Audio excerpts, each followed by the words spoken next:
Hello, everyone. Good morning. Well, we have been really talking about the efficacy of hypnotherapy for different type of health concerns. But today's topic is emotional balance, specifically for women over 40. We women go through so many different stresses in our life, right? So talk about this. We have Hilda. She is a hypnotherapist focusing on women, helping them unblock all the emotions, all anxiety, stress, all those bad things that we have. Welcome, Hilda. Hi, thank you so much. So nice to be here. All right, let's just start. First of all, how does hypnotherapy help with emotional imbalance? It's such a good question. So hypnotherapy has multitude ways of helping with emotional balance. So as you've mentioned with stress, so stress does affect our emotions. And so in hypnotherapy, we can do just specific stress therapy scripts, which help you manage the stress that's going on in your life. And also within hypnotherapy, it's actually quite relaxing. So when you're stressed, it's a little bit more difficult to relax. So in hypnotherapy, you have this moment to yourself where you're able to completely relax. And then within that session, we're training your brain to learn how to work with the stress in your life. So another way is basically looking at your historical experience. So that could be how you grew up, if there was some repeated patterns that are going in your life or some trauma, and these things can affect your emotional balance. And so basically we're looking at those types of things and honing in on them. So it's giving the person the opportunity to look at these patterns and then be able to work on them in their daily lives. So for example, say they have low self-esteem or low self-concept or confidence, and in their waking life they abandon themselves. So say they want to say no, but instead they say yes because they have this low self-esteem or low confidence, and they go into people pleasing and then they abandon themselves. And so in hypnotherapy, we discover why they're doing that, and we change that program in their mind to help build the confidence or help build the self-esteem, because what that does and how it affects the emotional balance is it helps them feel better about themselves. So if they're abandoning themselves, they're going to come home and they're going to beat themselves up and not feel so great about themselves. So we're changing, again, that program in the mind, which I'll explain how hypnosis works. But it's basically the programming. So programming in your subconscious is, from either from your childhood or repeated patterns.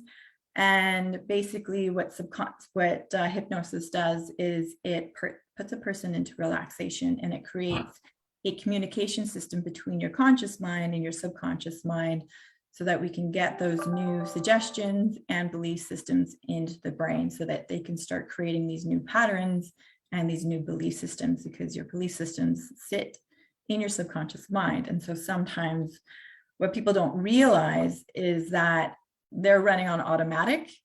The subconscious mind is running on automatic. And so they keep doing the same thing. And they're like, well, why do I keep doing this? And that's because your subconscious mind is on automatic. And so that's why we need to go in there and start to basically like reprogram it. It's kind of like a computer, and then the computer's got applications.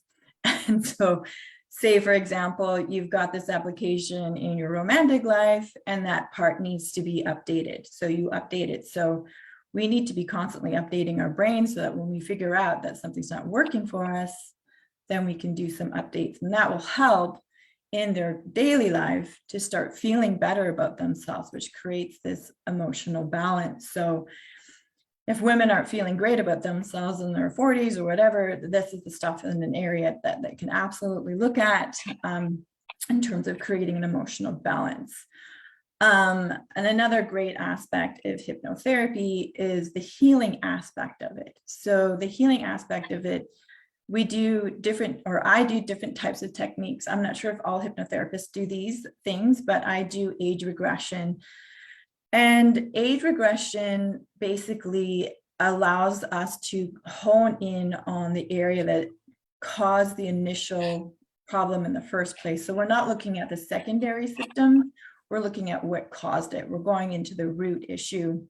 And when we get there, we do what's called reframing. So we get to the issue and we reframe this for them. So if they didn't get what they needed at that moment, we then reframe it so that they actually do get what they need in that moment. And so, for example, how this creates emotional balance for people is that if this is something that's reoccurring for them and it's a trigger in their life, then we want to sort out that trigger, what's happening, why are they reacting in that way? So that's why age regression is really great in reframing them. There's another beautiful thing. So a lot of things are mostly relationship related, whether that's like your family, your romantic partners, friends, relationship to yourself. And so there's this type of therapy called courting, and the courting allows you to heal past relationships or current relationships, and allows you to do this healing so you can actually voice out what it is that you need to say or how you needed to be supported in that. And so again, this, when we go through difficult things, it's usually generally stemmed around a relationship. If we didn't process something properly, or if we're grieving and we didn't process it, or things are stuck, this is a great way to do that, because your emotions can run the bus. And so we want to create that balance. And sometimes it involves healing. And then, of course, there's parts therapy. So I'm not sure if a lot of people are familiar with parts therapy. They may be more familiar with inner family systems or subpersonalities.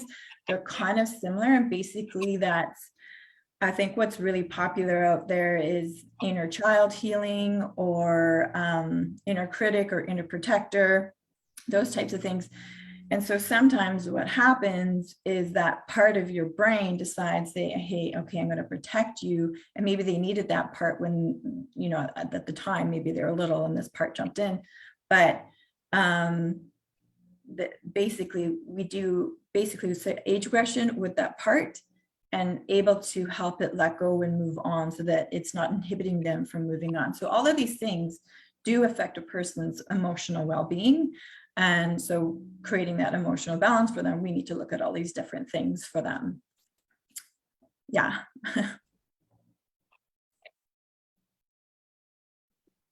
Okay, so I think that's amazing. How hypnotherapy can go into the subconscious mind and unblock some of the triggers that all of us have had, whether it's a childhood or some bad experience, or we are stuck, right? A lot of us, most of us get stuck with something and experience that bad experience that has happened to all of us, and how hypnotherapy can unblock that so we can move on, because that's the problem, right? We as humans, we cannot move on. We keep going back to our emotional disturbances that have happened to us when we were kids. Now, I just want to I just want to talk about the science, right? The science behind the hypnosis. Mm-hmm. So, what happens when someone goes into hypnosis, and how does it affect the brain? That's, if you could talk a little bit about the science behind the hypnosis. Sure, absolutely. So hypnosis is basically, it's a communication system between your conscious mind and your subconscious mind. So when somebody goes into hypnosis, there's this thing in the brain, it's called a critical faculty. I just like to call it a filter, just for simplicity purposes. And so in our waking life, the filter is awake and alive. And so if you're trying to do and make shifts and changes, and if those shifts and changes don't match up with your belief system, what's in your subconscious mind, it'll kick it out. So we want that to basically like step aside, go into relaxation, which is hypnosis. And then we do what's these therapy scripts, so that we allow this communication between the conscious mind and the subconscious mind to be in agreement. And so because your belief systems are in your subconscious mind, this is where we start to create this new belief system. So that's basically how that works. So a person in hypnosis, just like for information, they will feel deeply relaxed. Some people feel like they might feel like they're sleeping, but they're not. And they're completely aware of what's happening or what I'm being said or what's being said to them. So they're in complete control. So if I do some sort of therapy where it involves interaction, if there's something there that they feel that they don't want to share, they're in control, they're in complete control of what's happening. And that's really important for everyone to know, that hypnotherapists aren't like mind controllers. We are just helping this person be focused on the area that they're trying to work on. And then as soon as we say that it's time for you to come out of hypnosis, they come out. So even though they feel like they might be in a deep sleep, they come out as soon as we tell them to, which is pretty funny because they're like, whoa. That's pretty amazing. Okay. So, I mean, this is amazing. Like a lot of us don't hypnosis, but I feel that meditation, that most of us, so many apps are there for meditation. Meditation and hypnosis is sort of similar, right? Do you want to comment a little bit on guided meditation and hypnosis a little bit, and a little bit of a difference, or is it a similar kind of a thing that's happening in our brain? So that's a really good question. The difference between meditation and hypnosis is the hypnotherapist uses what's called an induction. And the induction is what puts the person into the hypnosis. So, the hypnotherapist would be like, lift your eyes up, and then your eyes are going to start to grow heavy. And we're starting to talk this person into hypnosis. And so this is the way that hypnosis works. With guided meditation, it's kind of the same thing. Like, it's basically using a script that's bringing this person into hypnosis. So sometimes guided may take a little bit longer, whereas hypnosis is quicker and will get that person into that zone right away. Another thing that's really interesting to know about hypnosis, that it is a natural fact, or a natural state. So people do actually go into hypnosis all the time, like without meditation or without a hypnotherapist. They could be like driving on a long stretch and just drop down into this zone. And so they put themselves into hypnosis. We hypnotize ourselves all the time. So yeah, that's more or less the difference between meditation and hypnosis, is that meditation may take a little bit. Guided is kind of more similar to what hypnotherapist does, but the hypnotherapist does use specific techniques for that person to drop into that zone. Okay, that's important to understand. The other thing is, like meditation nowadays, we press the button, the apps, there's so many meditation apps, and people say, oh, meditate. Do you think this can also be done a little bit self-help, or it always need a hypnotherapist all the time? What are your comments and feedback on this particular thing? Sorry that the Zooms tend to cut out. Okay. If you could repeat the question. Yeah, so what I'm saying is the guided meditation, nowadays there are so many apps, right? We have 1 minute, 5 minute, whatever, we press the button and we can start the meditation. Do you think in hypnosis, can we do the same thing as we have done in guided meditation, or you think always an intervention of an expert is necessary? I think that a hypnotherapist has their specific area in terms of helping the person realize the patterns and healing. But I think where these guided meditations come in is that they should be doing it on a regular daily practice, so that, outside of hypnotherapy, it's not just like you go to hypnotherapy and you're healed. You need to be continuously practicing these other things. So if you're finding that going into that meditative state is helpful, which I'm a big meditator, then go there. It's going to help with regulating those emotions and stress. Like, I've been a transcendental meditation meditator for a long time, and I find that the stress levels have just completely dropped. And so meditation is a huge thing in terms of creating emotional balance. So I'm going to say that the hypnotherapist is going to, hone in on those areas that you may need to focus on. And in the meditation, that's where you can work on it on yourself. It's kind of like your homework, but hopefully it becomes a lifestyle, because knowing your brain is knowing yourself. And then that's how you make those shifts and changes towards your patterns and moving towards if you want to feel better or go towards your goals.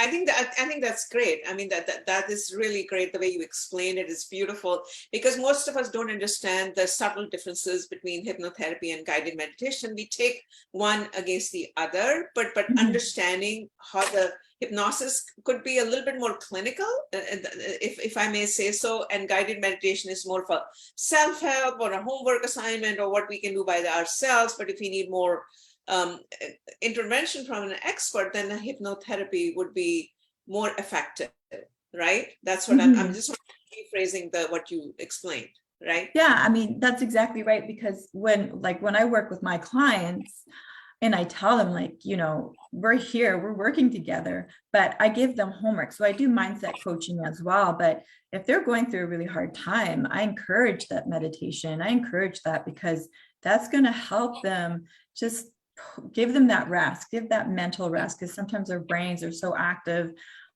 you know, and being able to be okay with when they're sitting alone with themselves, to be okay with those thoughts that come in, because this is this biggest opportunity for you to really learn those thoughts. And then, you know, you become more mindful of, like, okay, hey, that's that thought that I needed to change, that Hilda spoke to me about in hypnotherapy. This is where you become so self-aware, is meditation. It's like, we got to be okay with sitting alone, to be okay with that, you know? All right, well, thank you so much explaining us the difference between hypnosis and guided meditation, and also making us understand how hypnosis work and help us with calming our mind on a daily basis, and help us attain the emotional balance that most of us need, because we know this world is all stressed out, and Yeah, all of us totally. everyone is stressed out in the world nowadays. So we need this more than ever. So we are launching programs for women over 40. And so stay tuned, keep supporting us. And thank you so much for joining me today. Thank Thank you. you. Thanks for having me. Yes, thank you. Bye-bye.